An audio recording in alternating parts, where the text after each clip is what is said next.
Hello friends, welcome to Paaru's world. Paaru's വേൾഡിൻ്റെ പുതിയൊരു വീഡിയോയിലേക്ക് എല്ലാവർക്കും സ്വാഗതം. അപ്പോൾ നിങ്ങൾക്ക് തമ്പനയിൽ കണ്ടപ്പോൾ മനസ്സിലായി, നമ്മളിന്ന് പൂളക്കിഴങ്ങ് വെച്ചിട്ട് ഒരു സ്റ്റൂ, അല്ലെങ്കിൽ ഞങ്ങൾ ഭാഷയിൽ ഇഷ്ടു ഉണ്ടാക്കാൻ പോവുകയാണേ. അപ്പോൾ ആ വീഡിയോ നിങ്ങൾക്ക് കൂടെ കാണിച്ചു തരാമെന്ന് വിചാരിച്ചു. അപ്പോൾ ചാനൽ ആദ്യമായിട്ട് കാണുന്ന കൂട്ടുകാരുണ്ടെങ്കിൽ ഒന്ന് സബ്സ്ക്രൈബ് ചെയ്ത് സപ്പോർട്ട് ചെയ്യണേ. അപ്പോൾ നമുക്ക് പെട്ടെന്ന് തന്നെ വീഡിയോയിലേക്ക് പോയാലോ. അപ്പോൾ നമ്മൾ കഴിഞ്ഞ ദിവസം വാങ്ങിച്ച മരച്ചീനി ഉണ്ടല്ലോ, അതിൽ നിന്ന് നമ്മളിതാ ഒരു കഷ്ണം എടുത്തിട്ടുണ്ട്. നമുക്ക് ഒരു നേരത്തേക്ക് ധാരാളം മതിയായിരിക്കും കേട്ടോ. അപ്പോൾ അതിനെ 2 കഷ്ണങ്ങളായിട്ട് ഞാൻ മുറിച്ചെടുത്തിട്ടുണ്ട്. നന്നായിട്ട് ഒന്ന് കഴുകിയും കൂടെ എടുക്കട്ടെ. ഇനി നമ്മളെന്താ ഇതിനെ കഷ്ണങ്ങളാക്കുകയാണ് ചെയ്യുന്നത് കേട്ടോ. അപ്പോൾ നമ്മൾ ഇതിനെ ക്യൂബുകളാക്കിയിട്ടൊന്നും അല്ല ചെയ്യുന്നത്. നമ്മളിതുപോലെ ഇങ്ങനെ കൊത്തി കൊത്തി ചെറിയ ചെറിയ കഷ്ണങ്ങളാക്കുകയാണ് ചെയ്യുന്നത് കേട്ടോ. അത്യാവശ്യം ചെറിയ കഷ്ണങ്ങൾ അല്ലെങ്കിൽ ഒരു മീഡിയം സൈസിലുള്ള കഷ്ണങ്ങളൊക്കെ ആക്കിയിട്ട് മുറിച്ചെടുക്കാം. ഒത്തിരി വലുതായി കഴിഞ്ഞാൽ നമുക്ക് ആ കറിയുടെ ഒരു ടേസ്റ്റ് കിട്ടില്ല. അപ്പോൾ ഞാനിതാ മുഴുവനായിട്ട് നമ്മുടെ ഈ കപ്പേനെ ഇതുപോലെ ഒന്ന് കഷ്ണങ്ങളാക്കി എടുക്കട്ടെ. ഇപ്പം നമ്മുടെ മുഴുവൻ കപ്പേനെ നമ്മളിതാ ഇതുപോലെ കഷ്ണങ്ങളാക്കി എടുത്തിട്ടുണ്ട് കേട്ടോ. ഇനി നമ്മളിതിനൊന്ന് നന്നായിട്ട് കഴുകി വാരി എടുക്കുകയാണ് ചെയ്യുന്നത്. അപ്പോൾ ഇതാ നന്നായിട്ടൊന്ന് കഴുകി വാരി തന്നെ എടുത്തോളൂ. നമ്മൾ മരച്ചീനി ആയതുകൊണ്ട് നമ്മുടെ പൂഴിയൊക്കെ ഉണ്ടാവാനുള്ള സാധ്യതയുണ്ട്. ഇനി നമ്മളിത് വേവിക്കാൻ വേണ്ടി പോവുകയാണ് കേട്ടോ. അപ്പോൾ ആദ്യമായിട്ട് നമ്മളിതാ ഒരു കുക്കറിലേക്ക് നമ്മുടെ കഷ്ണങ്ങൾ മുഴുവനായിട്ടും ഇട്ട് കൊടുക്കുന്നുണ്ട്. നമ്മളിതിൽ മഞ്ഞൾപ്പൊടി പൊതുവേ ചേർക്കാറില്ല കേട്ടോ. അപ്പോൾ ആവശ്യത്തിനുള്ള വെള്ളവും അതുപോലെ തന്നെ ഉപ്പും ചേർത്തിട്ടാണ് നമ്മളിത് വേവിച്ചെടുക്കുന്നത്. അപ്പോൾ ഇതാ വെള്ളം ഒഴിച്ചിട്ടുണ്ട്. ഇനി നമ്മളിതിലേക്ക് ആവശ്യത്തിനുള്ള ഉപ്പ്, അത് നമുക്ക് ഏത് സ്റ്റേജിൽ വേണമെങ്കിലും ചേർത്ത് കൊടുക്കാം. പക്ഷേ കഷ്ണങ്ങളിലേക്ക് പിടിക്കണമെങ്കിൽ നമ്മൾ ഈ ഒരു സമയത്ത് തന്നെ ചേർത്ത് കൊടുക്കാം. അപ്പോൾ ഇതാ ഉപ്പും കൂടി ഇട്ട് ചെറുതായിട്ടൊന്ന് മിക്സ് ചെയ്ത് കൊടുത്തിട്ടുണ്ട്. ഇനി നമ്മൾ കുക്കർ മൂടി വെച്ചിട്ട് ഒരു വിസിൽ അടുപ്പിച്ചെടുക്കുന്നുണ്ട് കേട്ടോ. അപ്പോൾ നമ്മൾ ഒരു വിസിൽ എന്താ അടിക്കുന്നതെന്ന് വെച്ചാൽ നമ്മുടെ പൂളക്കിഴങ്ങ് വെന്ത വെള്ളം നമ്മൾ ഊറ്റിക്കളയുന്നുണ്ട്, അതിന് വേണ്ടിയിട്ടാണ്. അപ്പോൾ കറക്റ്റ് ഒരു വിസിൽ ഇതാ അടിച്ചിട്ടുണ്ട്. ഞാൻ ഫ്ലെയിം ഓഫാക്കി വെച്ചിട്ടുണ്ട് കേട്ടോ. ഇനി ഇതിൻ്റെ എയറൊക്കെ പോയതിന് ശേഷം ഞാൻ നിങ്ങൾക്ക് കാണിച്ചു തരാം. അപ്പോൾ ഇപ്പോൾ ഒരു 10 മിനിറ്റൊക്കെ കഴിഞ്ഞ് നമ്മുടെ കുക്കറിൻ്റെ എയറൊക്കെ പോയിട്ടുണ്ട്. അപ്പോൾ നമുക്കൊന്ന് തുറന്ന് നോക്കാം. ദേ പൂളക്കിഴങ്ങ് ഒരു 3/4 വേവോളം ആയിട്ടുണ്ട്. ഇനി നമുക്ക് ഇതിൻ്റെ വെള്ളം ഒന്ന് ഊറ്റിക്കളയാം.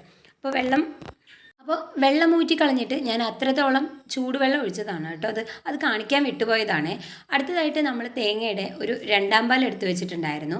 ആ 2-ാം പാൽ ഇതിലേക്ക് ഒഴിച്ചു കൊടുക്കുകയാണ്. ഇനി 2-ാം പാൽ കടന്നിട്ട് നമ്മുടെ പൂള ബാക്കിയും കൂടെ ഒന്ന് നന്നായിട്ട് വെന്ത് വരണം. അപ്പോൾ നന്നായിട്ട് മിക്സ് ചെയ്ത് കൊടുക്കുക. നമുക്ക് ഇത്തിരി ലൂസാണോ എന്നൊക്കെ തോന്നിപ്പോവാം, പക്ഷെ നമുക്കറിയാമല്ലോ പൂളക്കിഴങ്ങ് ഇരിക്കും തോറും ഇങ്ങനെ കുറുകി വരുന്ന ഒരു ടൈപ്പാണ്. അതുകൊണ്ട് നമ്മളിനി അടുത്തതായിട്ട് ഇതിലേക്ക് ചേർത്ത് കൊടുക്കുന്നത് വെളുത്തുള്ളിയാണ് കേട്ടോ.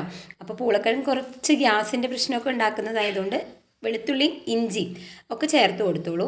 ഇനി അതുപോലെ ആവശ്യത്തിനുള്ള പച്ചമുളക്, അപ്പോൾ നിങ്ങളുടെ ഓരോരുത്തരുടെയും എനിക്ക് ആവശ്യമായിട്ടുള്ള പച്ചമുളക് നിങ്ങൾക്ക് ചേർത്ത് കൊടുക്കാം. അപ്പോൾ പച്ചമുളകും ഞാൻ ഇട്ട് കൊടുത്തു. ഇനി വീണ്ടും നമ്മളിതാ അടുപ്പത്ത് വെച്ചിട്ട് ഇതുപോലെ തിളപ്പിച്ചെടുക്കുക. ഒന്നുകിൽ നിങ്ങൾക്ക് ഒരു വിസിൽ അടുപ്പിച്ചെടുത്താൽ മതി, അല്ലെങ്കിൽ നമ്മൾ ഇതുപോലെ തിളപ്പിച്ചെടുത്തിട്ട് നമ്മുടെ പൂളക്കിഴങ്ങ് ബാക്കിയും കൂടെ ഒന്ന് വേവിച്ചെടുക്കുക. അപ്പോൾ നമ്മുടെ ഈ ചാറ് അത്യാവശ്യം നന്നായിട്ട് കുറുകി വന്നിട്ടുണ്ട്. അപ്പോൾ നമ്മൾ പൂളക്കിഴങ്ങിന് ഒന്ന് ചെറുതായിട്ടൊന്ന് ഉടച്ചും കൂടെ കൊടുത്തോളൂ കേട്ടോ. അപ്പോൾ നമ്മുടെ ആ ഒരു ഗ്രേവി നല്ല തിക്കായിട്ട് വരും. അപ്പോൾ ഏകദേശം നമ്മളിതാ ഫൈനൽ സ്റ്റേജിലേക്ക് എത്തിയിട്ടുണ്ട്. ഇനി നമ്മൾ ചേർത്ത് കൊടുക്കുന്നത് 1-ാം പാലാണ് കേട്ടോ. അപ്പോൾ നമ്മളൊരു അരമുറി തേങ്ങയാണ് എടുത്തിട്ടുണ്ടായിരുന്നത്. അതിൻ്റെ 2-ാം പാലും 1-ാം പാലുമാണ് നമ്മളെടുത്തത്. അപ്പോൾ അത് രണ്ടും ചേർത്ത് കൊടുത്തു കഴിഞ്ഞു. ഇനി നമുക്കറിയാലോ, തിളപ്പിക്കേണ്ട ആവശ്യമില്ല കേട്ടോ. ചെറുതായിട്ടൊന്ന് തിള പൊട്ടുമ്പോൾ നമുക്കിത് വാങ്ങി വയ്ക്കാം. അപ്പോൾ നന്നായിട്ട് ഇളക്കി കൊടുക്കുക. നമ്മുടെ പാൽക്കപ്പയുടെയൊക്കെ അടുത്ത് വരുന്ന ചെറിയൊരു കറിയായിട്ട് നിങ്ങൾക്ക് തോന്നുന്നില്ലേ? ഞങ്ങളൊക്കെ വീട്ടിൽ സ്ഥിരമായിട്ട് ഉണ്ടാക്കുന്ന കറിയാണ്. ഇതുവരെ നിങ്ങൾ ഇത് ഉണ്ടാക്കി നോക്കിയിട്ടില്ലെങ്കിൽ ഉറപ്പായിട്ടൊന്ന് തയ്യാറാക്കി നോക്കുക കേട്ടോ. അപ്പോൾ നമ്മുടെ കറി ഏകദേശം ഇവിടെ റെഡി ആയിട്ടുണ്ട്. ചെറുതായിട്ടൊന്ന് തിളച്ചു. ഇനി നമുക്ക് അടുപ്പത്തുനിന്ന് ഇറക്കി വയ്ക്കാം.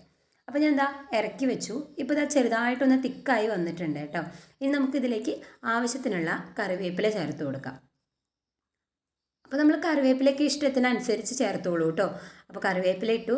ഇനി അടുത്തതായിട്ട് ഇതിലേക്ക് കുറച്ച് വെളിച്ചെണ്ണ ചേർത്ത് കൊടുത്തു കേട്ടോ. ഇനി നമ്മളിതിൽ കടുക് വറുക്കുന്ന പരിപാടി ഒന്നുമില്ല. അപ്പോൾ നമ്മുടെ കറി ഇവിടെ റെഡി ആയിട്ടുണ്ട്. ഞങ്ങളുടെ ഒരു പാലക്കാട് സ്റ്റൈലിലുള്ള പെട്ടെന്ന് രാവിലത്തെ ബ്രേക്ക്ഫാസ്റ്റിനും അതുപോലെ ഡിന്നറിനൊക്കെ പെട്ടെന്ന് ചപ്പാത്തിക്കൊക്കെ ഉണ്ടാക്കാൻ പറ്റുന്ന വളരെ എളുപ്പത്തിലുള്ള ഞങ്ങളുടെ പൂളക്കിഴങ്ങ് ഇഷ്ടു ഇവിടെ തയ്യാറായിട്ടുണ്ട്. അപ്പോൾ വീഡിയോ എല്ലാവർക്കും ഇഷ്ടമായെന്ന് വിചാരിക്കുന്നു. ഇഷ്ടപ്പെട്ട് കഴിഞ്ഞാൽ നിങ്ങൾ ലൈക്ക് ചെയ്യാനും ഷെയർ ചെയ്യാനും മറക്കരുത് കേട്ടോ. അപ്പോൾ വ്യത്യസ്തമാർന്ന മറ്റൊരു വീഡിയോയുമായിട്ട് നമുക്ക് വീണ്ടും കാണാം. Thank you for watching.